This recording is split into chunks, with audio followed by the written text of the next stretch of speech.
Pripyat, República Socialista Soviética de Ucrania, 26 de abril de 1986. En la sala de control del cuarto reactor de la central nuclear Vladimir Lenin, 3 hombres están a punto de apretar un botón que ni siquiera debería existir.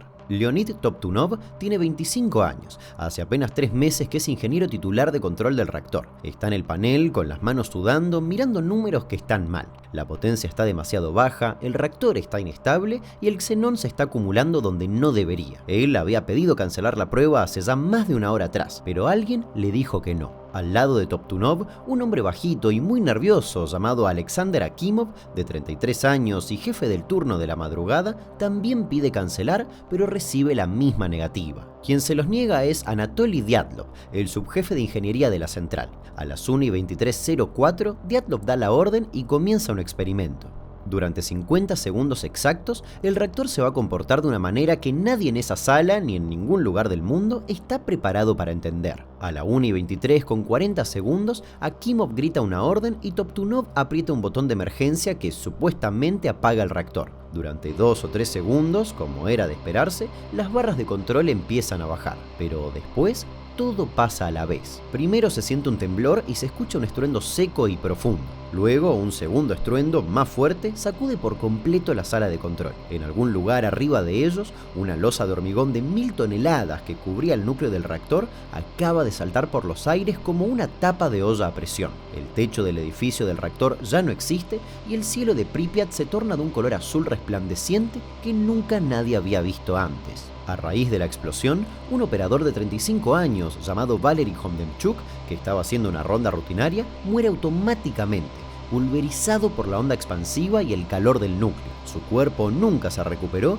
y oficialmente sigue ahí, bajo toneladas de acero, concreto y uranio fundido, transformándolo en el cadáver más radioactivo del planeta, lo que seguirá siendo durante los próximos 20.000 años. Él es la primera víctima del peor accidente nuclear de la historia, pero va a haber muchos más. Esta es la historia de una superpotencia que construyó un reactor defectuoso, obligó a obedecer a los hombres que lo operaban y que cuando todo explotó, lo tapó con mentiras. Es la historia de lo que pasó cuando los humanos se fueron y la vida encontró formas de seguir que no estaban en ningún libro. Y es también la historia de cómo ese lugar que creíamos sellado para siempre volvió a llenarse de soldados. Esta es la historia de Chernóbil.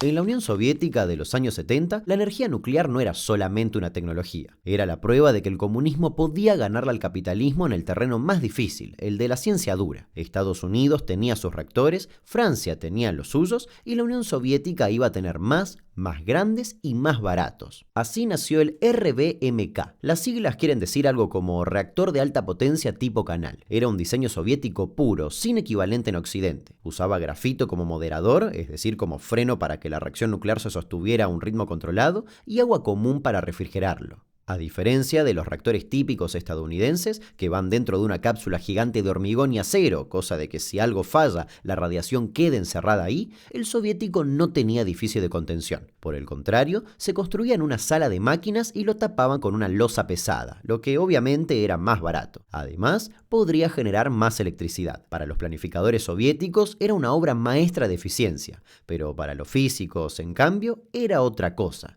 pero a ellos casi nadie los escuchaba. El gobierno decidió construir una central con 4 reactores a unos 130 kilómetros al norte de Kiev, en una zona de bosques y pantanos, y al lado de la central, una ciudad nueva, levantada desde cero para los trabajadores y sus familias. Esa ciudad se llamó Pripyat, como el río que pasaba por ahí, y era el orgullo de la Unión Soviética. Cuando el resto del país hacía cola para comprar pan, en Pripyat había supermercados llenos, juguetes importados, ropa polaca, cine, teatro, un hospital moderno y hasta una pileta olímpica. Tenía 15 jardines de infantes y la edad promedio de los habitantes era de 26 años. Era una ciudad de ingenieros jóvenes, de sus esposas y de sus hijos. Para abril de 1986, casi 50.000 personas vivían ahí y la mayoría no conocía otro lugar. Para las fiestas del 1 de mayo, el Día del Trabajador, la fiesta más importante del calendario soviético, las autoridades habían preparado una sorpresa. Un parque de diversiones nuevo, con autitos chocadores y una rueda de la fortuna amarilla, cuya inauguración oficial iba a ser justamente justamente ese 1 de mayo. Pero en la madrugada del 26 de abril, el destino de esta ciudad cambiaría para siempre. Los habitantes de Pripyat dormían tranquilos, pero a 5 kilómetros de sus camas, el reactor número 4 de la central Lenin estaba a punto de demostrar que tenía dos problemas de diseño que los propios físicos soviéticos habían detectado años atrás. Y no eran problemas menores, eran el equivalente físico a construir un auto que, si frena fuerte,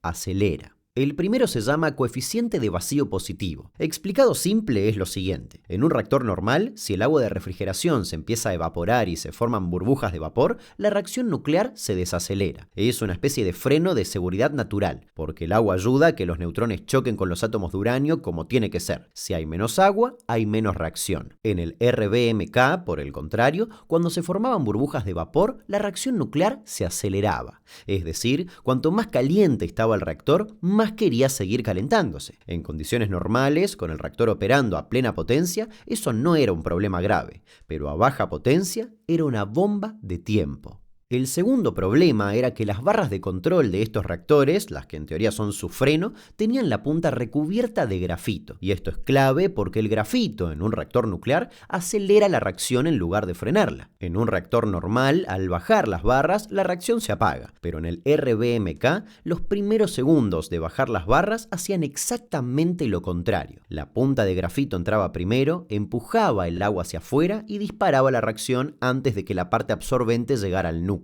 Dicho más claro, si el reactor estaba en un estado muy inestable, apretar el botón de emergencia podía hacerlo explotar. El mismo freno pasaba a ser el detonador, y los físicos soviéticos lo sabían desde hacía 3 años. En 1983, en la central nuclear de Ignalina, un reactor del mismo modelo había tenido un incidente casi idéntico al que estaba a punto de ocurrir en Chernóbil. Jefes del programa nuclear soviético recibieron el informe, lo leyeron, lo archivaron y ningún reactor RBMK fue modificado ni ningún operador fue informado de estos defectos. Era literalmente secreto de Estado. Los operadores que esa madrugada iban a bajar a trabajar al reactor número 4 de Chernóbil estaban a punto de enfrentarse a una máquina que ni los físicos que la habían diseñado querían explicarles del todo. Ninguno de los 3 hombres en esa sala de control sabía que el botón rojo que iban a apretar en minutos podía matarlos a ellos y a media Europa. Para ellos era el botón de apagar el reactor. El turno noche de la madrugada del 26 de abril de 1986 tenía una tarea que cumplir. Tenían que completar una prueba de seguridad que se venía postergando desde hacía meses. El problema es que la prueba no era simple y el turno que la recibió no estaba preparado para hacerla. Y cabe destacar que esta prueba estaba programada para el 25 de abril, durante el día, con el turno habitual y con gente preparada. Pero la central eléctrica de Kiev pidió que no bajaran la potencia durante el día porque había demanda alta, por lo que se pospuso para la noche. El hombre a cargo esa noche se llamaba Anatoly Dyatlov. Él venía del programa secreto soviético de submarinos nucleares. En 1971, trabajando en un astillero de la Armada, recibió una dosis fuerte de radiación durante un accidente con un reactor naval. Perdió a su hijo de 9 años por leucemia poco después y siempre creyó que la dosis que él había recibido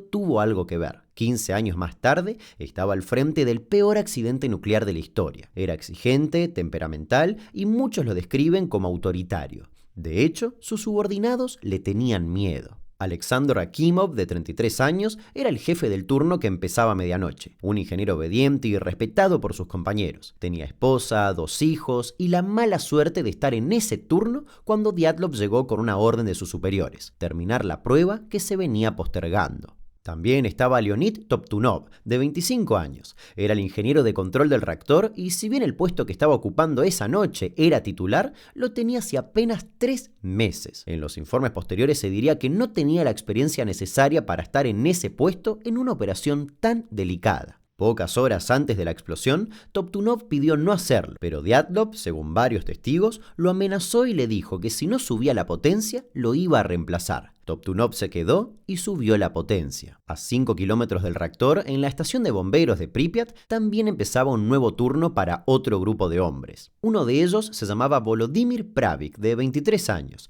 Era el jefe de guardia esa noche. Otro se llamaba Vasily Ignatenko, también de 23 años y recién casado con Lyudmila, quien estaba embarazada de 6 meses. Esa noche, Vasily le había dicho que iba a volver temprano y Lyudmila se había quedado dormida esperándolo. Mientras tanto, en la central, donde faltaban unas 2 horas para la explosión, la prueba comenzaba. La pregunta a responder era, si una central nuclear pierde la electricidad externa, ya sea por un ataque, un sabotaje o una tormenta, los reactores necesitan seguir siendo refrigerados unos segundos hasta que arranquen los generadores diésel de emergencia. En esos segundos cruciales, el reactor se puede sobrecalentar. La idea era aprovechar la inercia de las turbinas, que siguen girando unos instantes cuando se corta la energía, para producir esa electricidad de transición. La idea parecía buena, pero había que probarlo. Los ingenieros ya venían de bajar la potencia del reactor desde 3200 megavatios hasta 1600. Tenían que llegar a 700, pero en algún momento del proceso, Toptunov se quedó mirando otra cosa unos segundos y no actualizó un parámetro. En consecuencia, la potencia del reactor, en lugar de quedarse en 700, se desplomó y cayó a 30 megavatios, el 1% de la potencia normal. Es como si manejando un auto a 120 km por hora, el motor de golpe se apagara. A esa potencia tan baja, un isótopo llamado xenón 135, que es un absorbente natural de neutrones, empieza a acumularse en el núcleo y mata la reacción. Los manuales dicen que si la potencia cae a ese nivel, el reactor tiene que ser apagado y hay que esperar 24 horas a que el xenón se descomponga para después empezar de nuevo. Pero para Dyatlov, apagar el reactor significaba cancelar la prueba y tener que dar explicaciones en Moscú. Sería marcar como un fracaso un experimento que ya se había postergado demasiadas veces. Por eso, según testigos, gritó algo como «subí la potencia, idiota». Para subir la potencia, Toptunov tuvo que sacar del núcleo casi todas las barras de control. De las 211 barras que tiene un RBMK, dejó menos de 10. Operar un RBMK con menos de 15 barras insertadas está prohibido por los manuales. Es literalmente ilegal, pero obligado por Dyatlov, lo hizo. Así, a duras penas, el reactor empezó a estabilizarse a unos 200 megavatios, muy por debajo del mínimo necesario para la prueba. Y aún así, en ese estado ilegal, inestable, envenenado por xenón y con las barras de control fuera, Dyatlov dio la orden de empezar el experimento. Eran la 1 de la mañana con 23 minutos y 4 segundos del 26 de abril de 1986, y los siguientes 54 segundos son los más estudiados de la historia de la ingeniería nuclear mundial. La prueba inicia y las válvulas principales de vapor hacia la turbina se cierran, por lo que la turbina empieza a desacelerarse. Hasta acá todo está dentro de lo previsto, pero el cierre de esas válvulas genera un efecto secundario. Las bombas de refrigeración pierden parte de su empuje y en el núcleo del reactor, de golpe, hay menos flujo de agua. Menos agua significa más vapor, y en un RBMK, más vapor significa, por aquel defecto explicado anteriormente, más reacción. La potencia empieza a trepar y los indicadores del panel empiezan a moverse. A la 1 y 23 con 40 segundos, con la potencia subiendo, Akimov grita y da la orden de apretar el AZ5, el botón rojo de emergencia. Toptunov estira la mano y lo aprieta. Lo hace convencido de que pasaría lo que tenía que pasar. Las 211 barras de control bajan al núcleo, absorben los neutrones y el reactor se apaga en cuestión de segundos. Pero lo que pasa en realidad es que las puntas de grafito de las barras empiezan a entrar primero, desplazan el agua y la reacción, que ya venía subiendo, se multiplica de golpe. La potencia del reactor salta en 2 segundos de 200 a 30.000 megavatios, 10 veces la potencia máxima de diseño y 100 veces más caliente que lo que el reactor puede tolerar. El uranio empieza a fundirse y el agua se convierte instantáneamente en vapor a presiones que la estructura no puede resistir. A la 1 y 23 con 44 segundos se siente una primera explosión de vapor y la losa superior del reactor, llamada Elena por los operadores, una tapa circular de hormigón y acero de 1000 toneladas, salta por el aire como una moneda. Gira 90 grados y cae de costado sobre el núcleo, dejándolo abierto al cielo. 2 o 3 segundos después, una segunda explosión. Esta todavía no está del todo explicada, pero hace que el techo entero del edificio del reactor vuele por los aires. Pedazos de grafito en llamas, pedazos del núcleo y pedazos de combustible nuclear salen disparados en todas las direcciones. Varios caen sobre el techo del edificio del reactor número 3, que está funcionando exactamente al lado. Dentro de la sala de control, Akimov ordena que cierren la emergencia, pero ya no hay emergencia que cerrar porque directamente no hay reactor.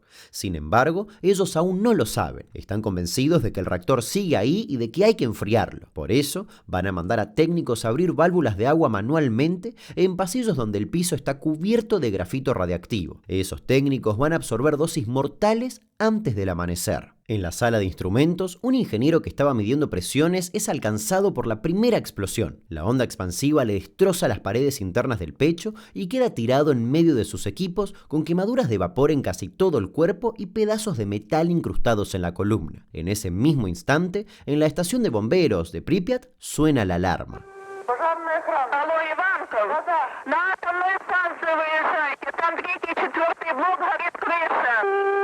Aprovecho para avisarles que comenzó la gira de Historias Innecesarias en vivo. El próximo destino es Córdoba, donde les voy a contar historias de su ciudad y luego nos volvemos a ver en Capital Federal el 25 de mayo con temática patria. Recuerden que ningún show es igual al anterior. La dotación llegó a la central en cuestión de minutos. Al frente venía Pravik y detrás 6 camiones con más de 20 bomberos. Uno de ellos, Ignatenko. Cuando llegaron al edificio del reactor número 4, lo primero que sintieron fue un extraño silencio. Además, había fuego en el techo y una luz azul que subía hacia el cielo desde el cráter del reactor, en una columna lenta que se veía a kilómetros de distancia. Lo que estaban viendo era radiación Cherenkov, un resplandor que emiten las partículas cargadas cuando viajan por un medio, en este caso el aire ionizado, más rápido que la luz lo haría en ese mismo medio. Es un fenómeno físico perfectamente documentado en laboratorios donde aparece bajo el agua de una piscina de almacenamiento nuclear. En Chernóbil, el Cherenkov estaba saliendo al aire libre. De más está decir, ellos no tenían idea de qué era eso.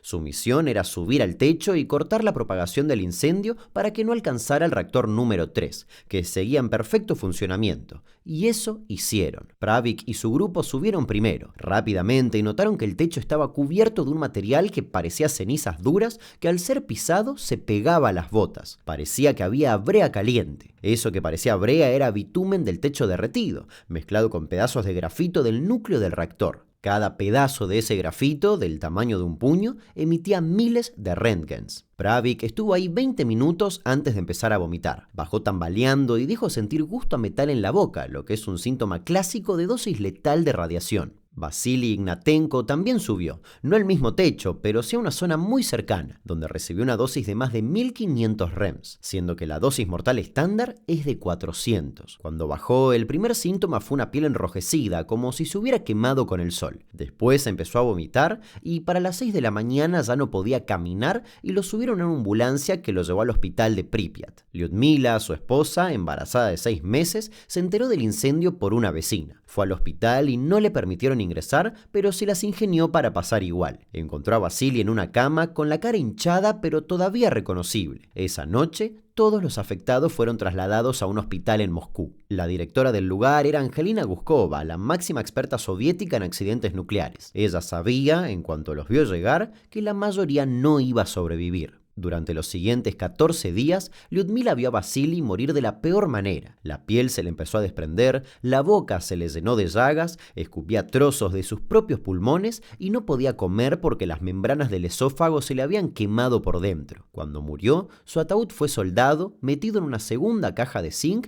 y enterrado en una tumba sellada con hormigón, ya que el cuerpo seguía emitiendo radiación. Tiempo después, el bebé de Lyudmila nació con defectos en el corazón y en el hígado y murió a las pocas horas. Durante años, ella estuvo convencida de que su hija había absorbido radiación durante las últimas semanas. Los médicos le dijeron después que técnicamente no fue así, que Vasily ya estaba descontaminado en ese punto. Años más tarde, ya recuperada, volvió a casarse y tuvo un hijo sano. Volodymyr Pravik, el teniente de bomberos de 23 años que había subido al techo del reactor 4, murió el 11 de mayo, 2 semanas después del accidente. Esa misma noche murió Alexander Akimov, el jefe de turno que había gritado la orden de apretar el AZ-5. Tenía 33 años y hasta el último día, según el médico que lo atendió, repetía que no entendía qué había hecho mal, que habían seguido el procedimiento. 4 días después murió Toptunov, quien había apretado el botón. De los operadores principales del turno de aquella madrugada, solo sobrevivió Dyatlov. Pero volviendo al día del accidente, mientras los bomberos agonizaban, en la planta misma empezó uno de los capítulos más oscuros de esta historia: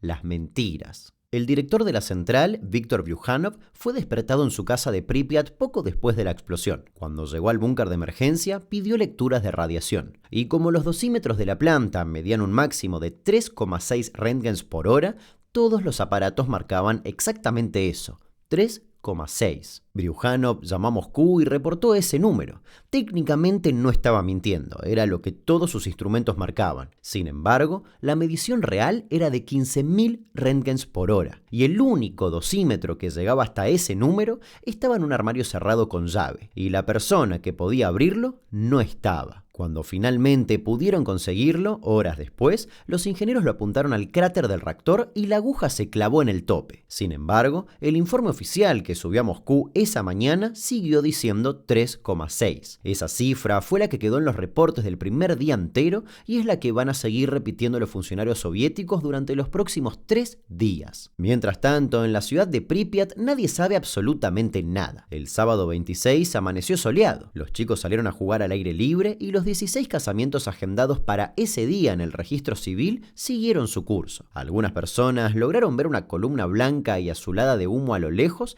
y pensaron que era un simple incendio. Nadie se imaginaba que esa columna contenía más radiación que 100 Hiroshimas juntas. De hecho, algunos vecinos se subieron al puente ferroviario que cruza las afueras de Pripyat justo en dirección al reactor para mirar mejor. Ese puente, por la leyenda posterior, se va a conocer como el Puente de la Muerte. Y si bien no todos los que se pararon ahí murieron, lo que es una exageración bastante conocida, muchos absorbieron dosis muy altas de radiación. Para la mañana de ese 26, un avión militar despegó de Moscú rumbo a Kiev.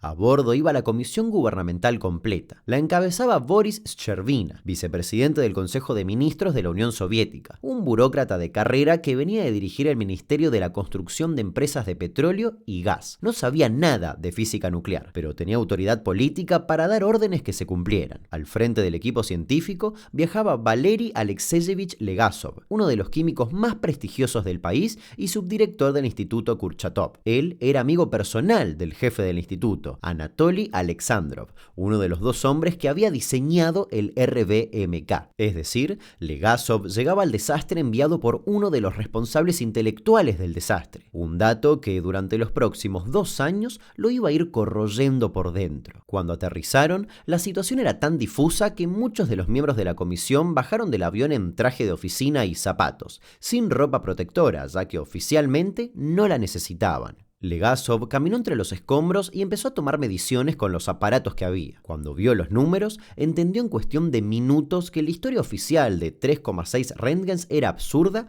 y que era una obligación moral evacuar Pripyat. Ahí entra en escena Vladimir Pikalov, general del ejército soviético y jefe de las tropas químicas. Él fue quien se subió solo a un blindado e hizo una vuelta alrededor del reactor midiendo con su propio dosímetro portátil. Cuando volvió, tenía datos reales por primera vez. La radiación en las inmediaciones del reactor era de 15.000 röntgens por hora, 4.000 veces más alta que el número oficial. Pikalov sobrevivió a la misión, pero la vuelta en el blindado le costó, años más tarde, un agresivo cáncer. Con los datos reales en la mano, Legasov fue a ver a Shcherbina. Le explicó que si no evacuaban Pripyat en las próximas horas, iban a tener miles de muertos por síndrome agudo de radiación en cuestión de días. Shcherbina dudó. Evacuar significaba admitir oficialmente el desastre. Finalmente cedió, y fue él quien llamó al Kremlin para pedir la autorización. La orden recién salió el domingo 27 al mediodía. Así, a partir de las 2 de la tarde, empezaron a llegar a Pripyat 1.125 ómnibus mandados desde Kiev y alrededores para lo que se definió en ese momento como una evacuación temporal. En menos de 3 horas, los 50.000 habitantes ya se estaban yendo, dejando atrás a la mayoría de sus mascotas, ya que se les dijo que eran solo 3 días y que los perros iban a estar bien. Y toda esta historia cambiaría de rumbo por culpa de una cosa tan poco épica como los zapatos de un químico sueco. Y es que 2 días después de la explosión, el lunes 28 de abril por la mañana, en la central nuclear de Forsmark, Suecia, un empleado fue al baño. Y para entrar y salir de las zonas sensibles de una central nuclear, los trabajadores tienen que pasar por detectores de radiación. Al salir, el empleado hizo sonar la alarma, revisó la suela de sus zapatos y se dio cuenta de que estaba contaminada. Revisó la ropa de otro compañero y también. Rápidamente empezaron a revisar a todos los trabajadores y la contaminación se repetía. Al principio pensaron que era una fuga interna del propio reactor sueco, pero cuando analizaron los isótopos, el perfil no encajaba con lo que podía salir de Forsmark, encajaba con combustible nuclear soviético. Los suecos llamaron a Moscú y desde ahí les dijeron que no pasaba nada, pero los suecos les advirtieron que si no les decían lo que estaba ocurriendo, harían una alerta pública internacional. Entonces, y solamente entonces, la Unión Soviética decidió reconocer públicamente el accidente. Esa misma tarde, en el noticiero local, se leyó una nota oficial que duró solo 14 segundos. На Чернобыльской атомной электростанции произошла авария. Поврежден один из атомных реакторов. Принимаются меры по ликвидации последствий аварии. Mientras daban esa noticia de 14 segundos, la nube radioactiva ya había pasado por Suecia y Finlandia y estaba llegando a Polonia, Alemania Oriental, Alemania Occidental, Austria, el norte de Italia, Suiza y Francia. When these 50 passengers arrived in Vienna today, they were met not by friends and relatives, but by officials with Geiger counters. They are the first evacuees. Everyone was immediately tested for possible radiation. Everyone. De hecho, en el sur de Alemania, los agricultores tuvieron que tirar camiones enteros de verdura porque las lecturas de cesio eran demasiado altas. En Escocia y en Gales, los animales que pastaban en los cerros se contaminaron y hubo restricciones para vender su carne durante décadas. En algunos pueblos de Gales, el control recién se levantó en 2012. En el norte de Italia, se prohibió el consumo de leche fresca durante meses y en Lapland, los pastores Sami, que vivían de los renos, encontraron a sus animales con niveles de cesio radiactivo tan altos que tuvieron que sacrificar a manadas enteras. Durante las 2 semanas siguientes, la nube radiactiva de Chernobyl dio una vuelta por Europa entera. Mikhail Gorbachev, el flamante secretario general del Partido Comunista, estuvo callado 18 días. Recién el 14 de mayo de 1986 apareció en cadena nacional para hablar del accidente. Su discurso duró 26 minutos. Habló de la tragedia y de las víctimas, pero el tono principal del discurso fue que los medios occidentales, especialmente los de Estados Unidos, armaron una campaña inmoral de mentiras en torno a Chernóbil. Gorbachev no lo dijo esa noche, pero muchos años más tarde, ya retirado, iba a escribir en sus memorias que Chernóbil fue quizás la verdadera causa del colapso de la Unión Soviética. Dato de color, unos años después fue entrevistado por Mariano Grondona. A esta altura, el reactor 4 no era un reactor, era un cráter abierto al cielo con uranio ardiendo a unos 2000 grados centígrados y escupiendo partículas radiactivas al aire. La primera prioridad entonces era apagar el fuego. Durante los últimos días de abril y las primeras 2 semanas de mayo, helicópteros militares soviéticos empezaron a hacer pasadas sobre el cráter del reactor, tirando toneladas de materiales para sofocar el fuego. En total, se arrojaron más de 5000 toneladas de arena, arcilla, dolomita, plomo y carburo de boro. Cada pasada de helicóptero sobre el cráter era una dosis brutal para los pilotos. Tenían que volar a baja altura, abrir compuertas, tirar el material y salir rápido. No había forma de hacerlo de manera segura. Varios murieron en los meses o años siguientes por cáncer y otras enfermedades asociadas. Muchos años después, los análisis técnicos iban a demostrar que la mayoría del material que los helicópteros tiraron nunca llegó al núcleo. Simplemente cayó al costado, rebotó o se dispersó. Y había otro problema. Abajo del reactor, en el sótano, había una pileta enorme de agua destinada originalmente a un sistema de seguridad llamado piscina de supresión de presión. Esa pileta se había llenado todavía más con el agua de las mangueras que habían usado los bomberos y arriba de esa pileta, ahora, estaba bajando lentamente una masa incandescente de uranio fundido, grafito, arena y acero derretidos, el corium. Si ese núcleo fundido llegaba a las napas subterráneas, podía llegar a contaminar los ríos que le dan de beber a millones de personas. La pileta tenía que ser vaciada, pero el sótano ya estaba tan contaminado que ningún equipo eléctrico aguantaba. Las válvulas que había que abrir estaban sumergidas en agua radiactiva en la oscuridad, en corredores inundados que formaban un laberinto que pocos conocían. Hacían falta 3 hombres que supieran dónde estaban esas válvulas y que las abrieran a mano. Esos hombres se llamaban Alexei Ananenko, ingeniero mecánico,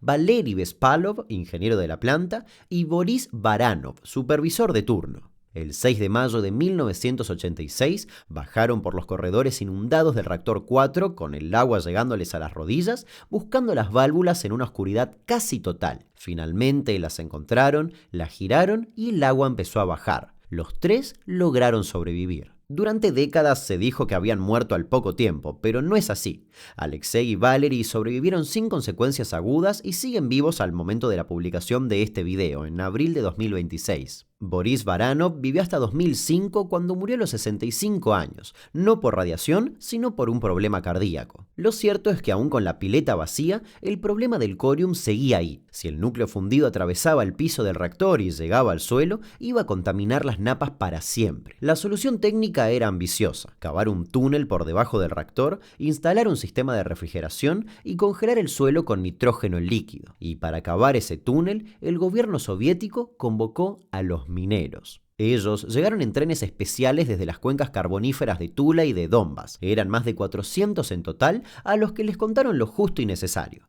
Había que cavar un corredor de 136 metros debajo del reactor número 3, instalar un intercambiador de calor y salir. Lo que no les dijeron era que estaban cavando a pocos metros de la bomba más sucia del planeta, a más de 50 grados y sin protección adecuada. Hicieron el túnel con palas, ya que los especialistas temían que las vibraciones de la maquinaria pesada partieran algún conducto del sótano. Muchos mineros terminaron trabajando en ropa interior o directamente desnudos porque el calor no les daba otra opción. Así, lograron cavar el túnel en 1 mes y medio e instalaron las cañerías del intercambiador de calor. Pero cuando todo estuvo listo, los ingenieros decidieron no poner el refrigerante. Y es que para ese entonces, el corium ya se había solidificado por su cuenta en el sótano sin llegar al suelo, por lo que el sistema que los mineros habían cavado a riesgo de su vida nunca se usó. De los 400 que cavaron ese túnel, se estima que 1 de cada 4 murió en las décadas siguientes por cáncer u otras enfermedades vinculadas a la radiación.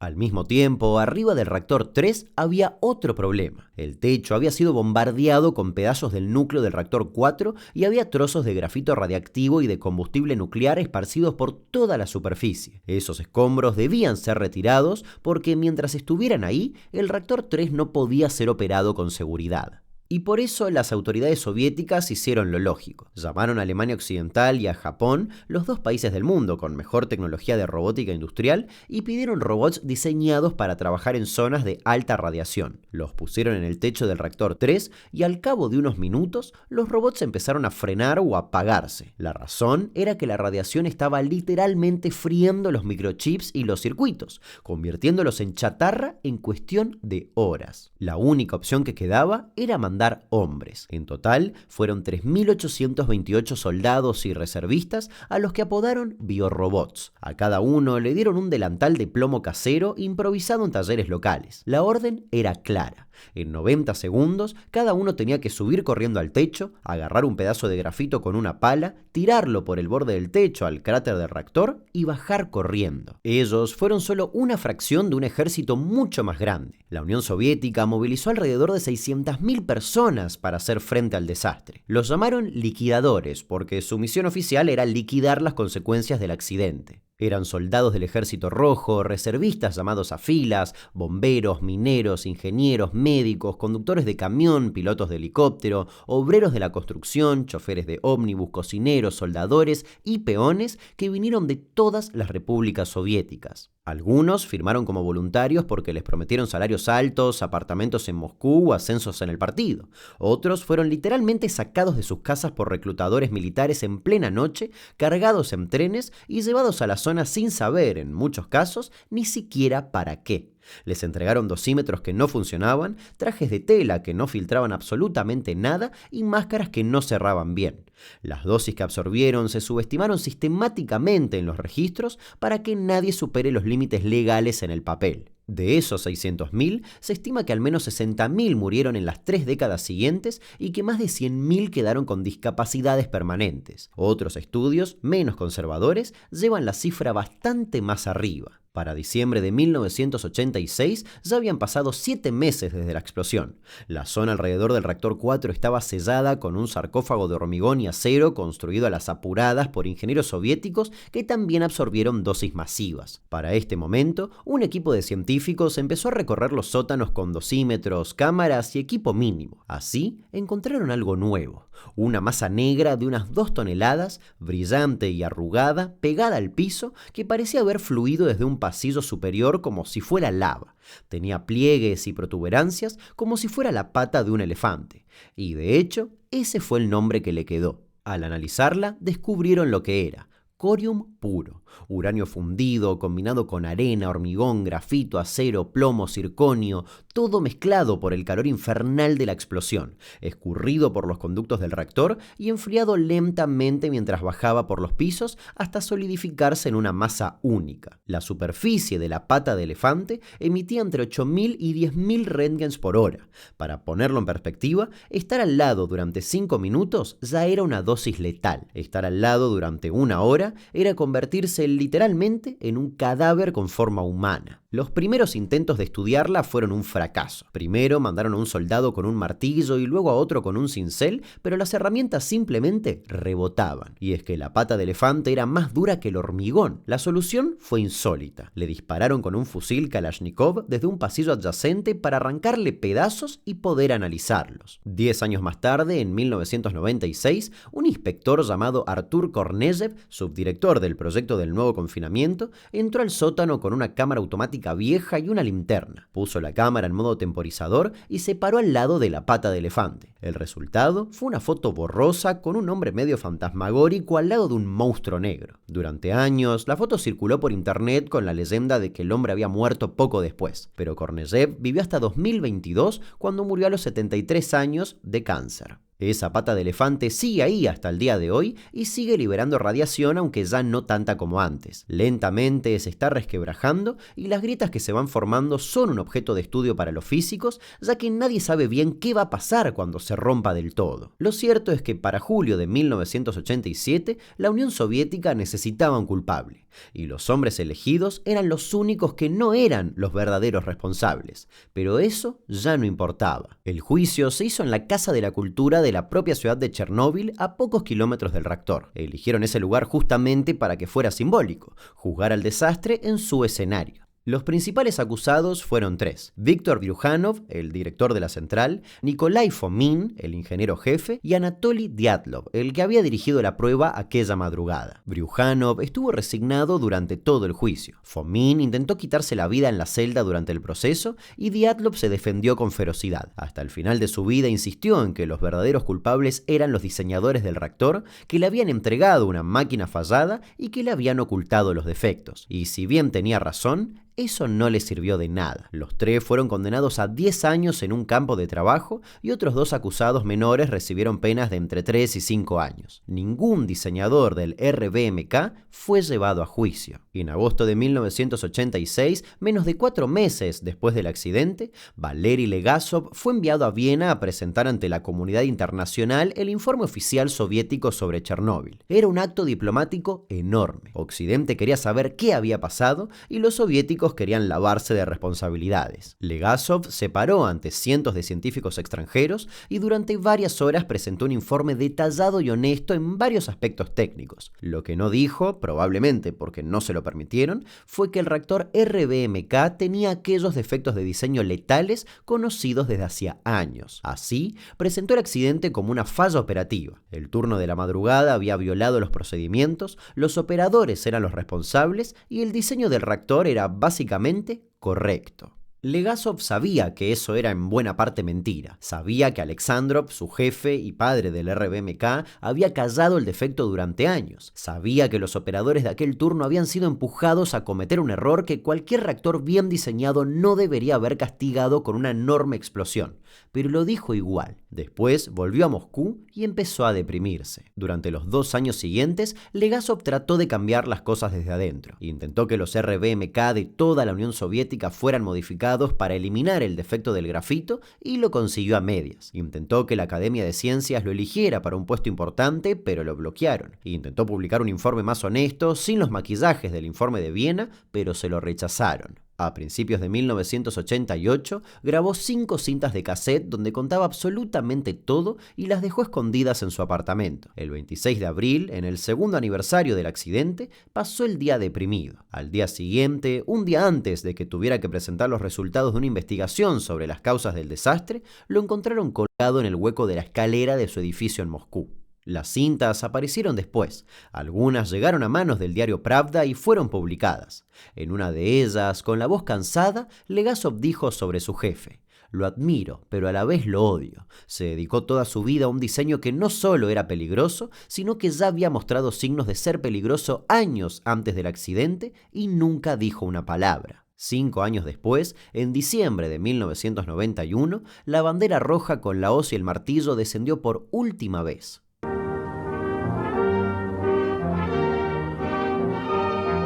El balance de víctimas directas del accidente sigue siendo, 40 años después, objeto de disputa. La cifra oficial soviética, reconocida hasta hoy por la mayoría de los organismos internacionales, habla de 31 muertes directas en las primeras semanas. La Organización Mundial de la Salud, en un estudio de 2005, estimó que hasta 4.000 personas más podrían morir a lo largo de su vida por cánceres atribuibles a la exposición recibida durante la limpieza. Y algunos informes ucranianos y bielorrusos hablan de 30.000, 60.000 o incluso más de 100.000 muertes atribuibles al desastre. La verdad probablemente nunca se sepa del todo, entre otras cosas porque la Unión Soviética se ocupó de que no se supiera y los estados que la sucedieron tampoco tuvieron mucho interés en abrir esos archivos.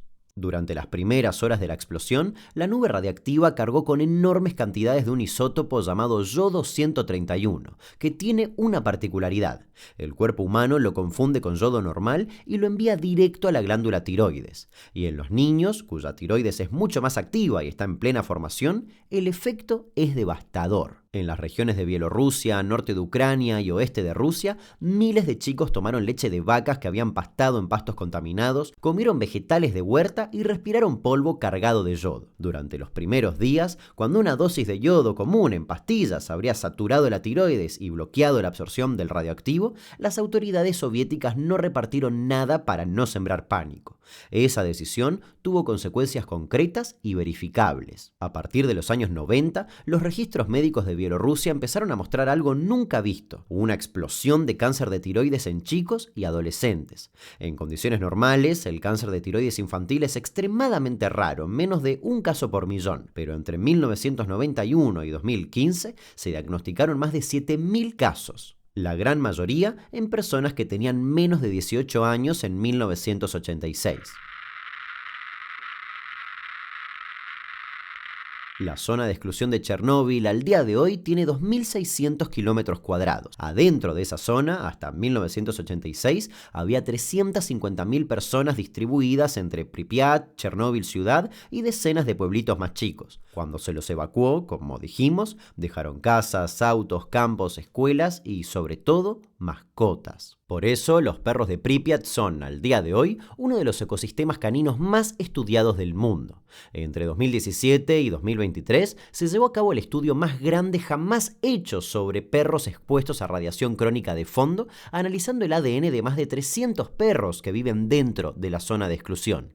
Y el resultado fue sorprendente. Los perros de Pripyat, los de la ciudad de Chernóbil y los de la central misma forman 3 poblaciones genéticamente distintas entre sí, aunque están a pocos kilómetros de distancia. Los de la central son los que llevan más generaciones expuestos a la radiación más alta y son, como grupo, genéticamente únicos en el mundo. Un estudio posterior, publicado en 2024, sugirió que las diferencias genéticas no serían fruto directo de mutaciones por radiación, sino de presiones de selección muy fuertes en condiciones extremas. En otras palabras, no es que la radiación los está haciendo mutar al azar, sino que la zona está eligiendo, matando a los que no sirven y dejando a los que sí, con una rapidez que en condiciones normales llevaría siglos.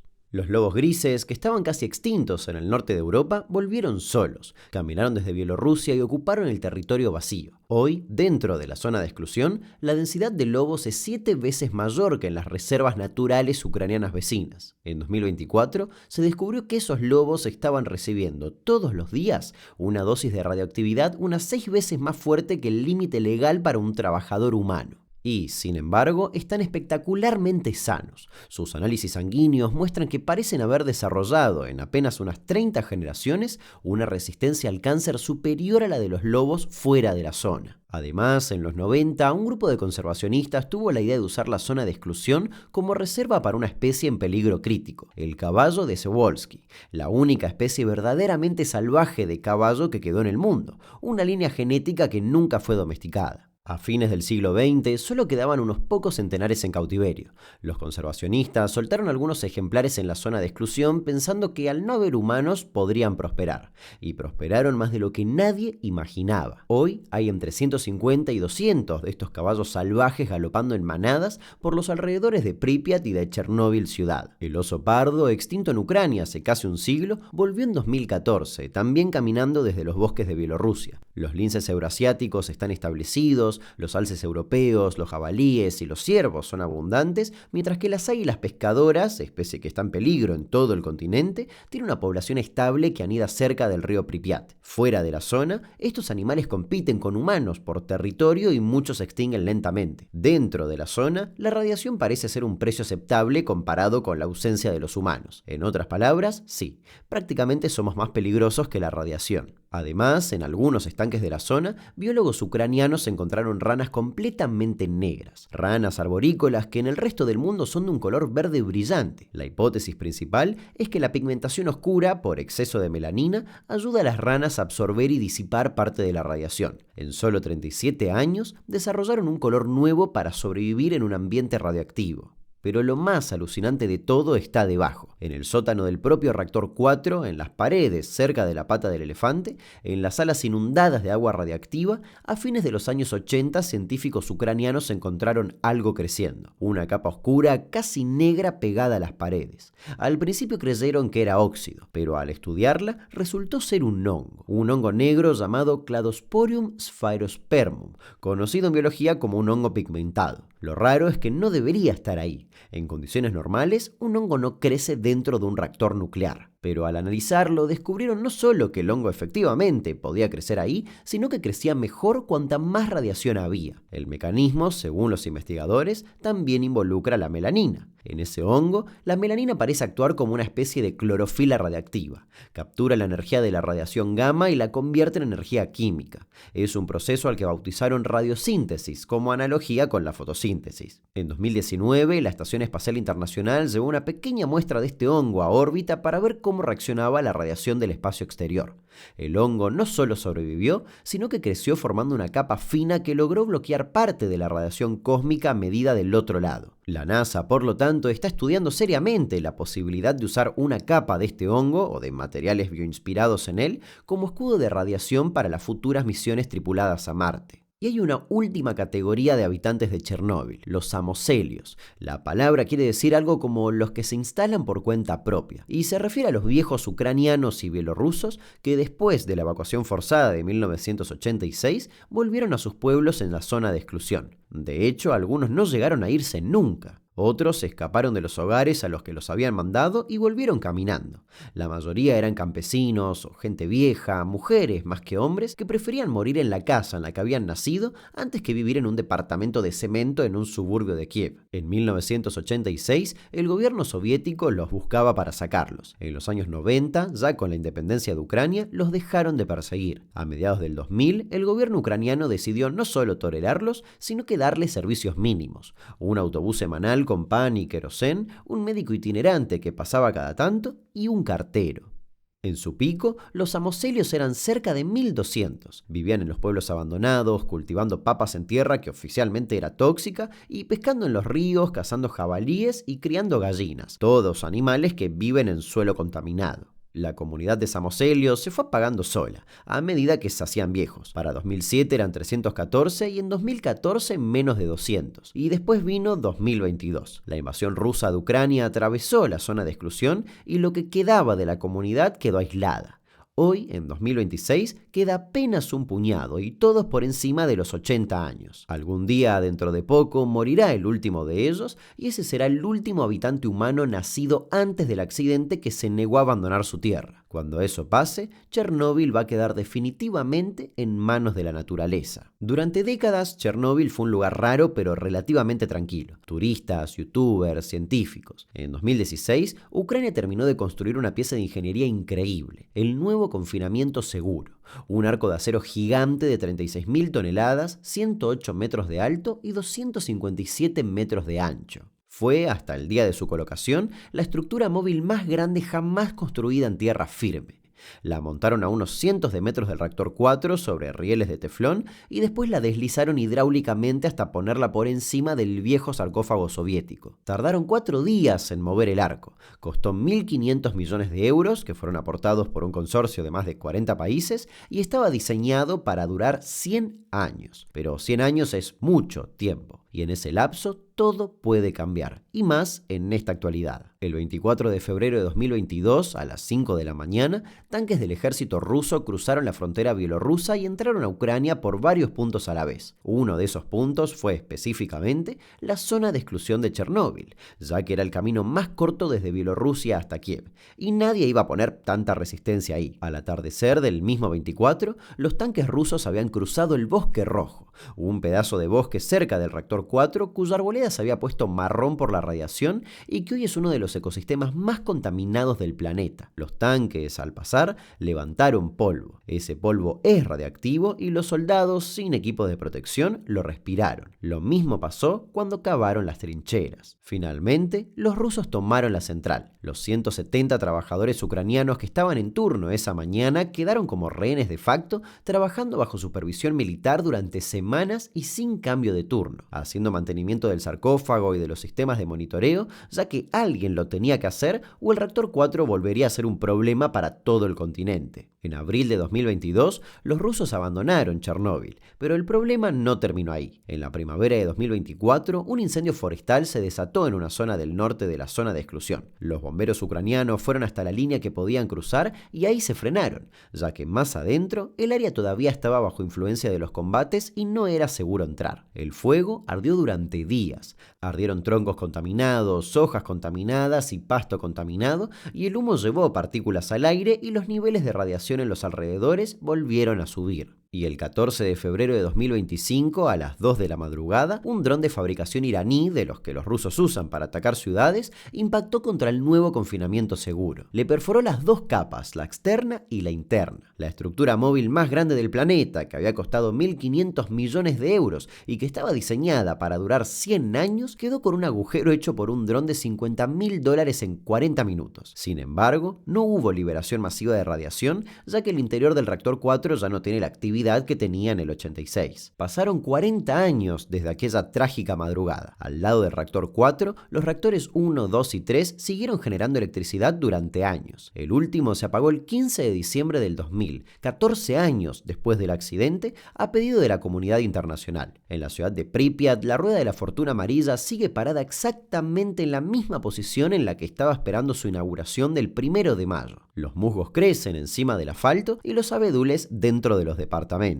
La zona de exclusión oficialmente va a seguir siendo zona de exclusión durante como mínimo los próximos 20.000 años. Eso es más tiempo del que tiene la agricultura humana, más tiempo del que tiene la escritura. Dentro de 20.000 años, si todavía existe un país llamado Ucrania y una lengua llamada ucraniano y la humanidad sigue contando el tiempo con los mismos calendarios, recién ahí la mayoría de los isótopos peligrosos del reactor 4 van a haber decaído a niveles aceptables. Y sin embargo, en medio de ese paisaje donde el tiempo humano ya es absolutamente irrelevante, la vida siguió su curso. Los lobos cazan ciervos, los caballos galopan en manadas entre edificios abandonados, los perros duermen en tanques oxidados del ejército y los hongos, pegados a las paredes húmedas del sótano del reactor, siguen haciendo lo que la ciencia todavía no entiende del todo: convertir radiación y muerte en energía.